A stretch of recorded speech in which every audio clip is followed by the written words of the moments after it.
अस्सलाम वालेकुम दोस्तों, अॼु नई अपडेट में तव्हां सभिनी पहिरीं प्यारनि खे दिलि वारनि खे सिंधी ॿारनि खे ख़ुशि आमदीद। अॼु रिव्यू कंदासीं मेगा सोप से पंहिंजा ॿेरी, जंहिंजा अचण वारा एपिसोड ज़बरदस्त सनसनीखेज़ थियण वारा आहिनि।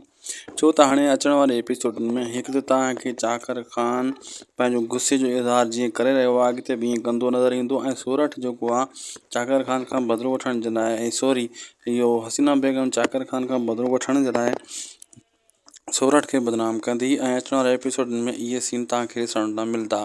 ऐं 15 लख ॾियण जे लाइ जाबिर पंहिंजा घर थां खपाइण जे लाइ तंग थी वेंदो, छो त हसीना उन खे 15 लख कोन ॾींदी सिकू वारा। अहिड़े हिसाब सां जाबिर जे पेरनि हेठां ज़मीन ई निकिरी वेंदी 15 लख काॾों पूरा करे।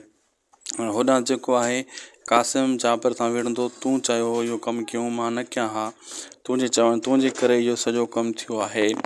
अचण वारे एपिसोड में इहे सीन तव्हांखे ॾिसण वटां मिलंदा। अगरि अपडेट सुठी लॻे त शाहिद खोसो व्लॉग यूट्यूब चैनल खे ज़रूरु सब्सक्राइब लाइक शेयर कंदा। ही अव्हांजो ई पंहिंजो चैनल आहे। मिलंदासीं कंहिं ॿिए वीडियो में, तेसीं ताईं अल्लाह हाफ़िज़।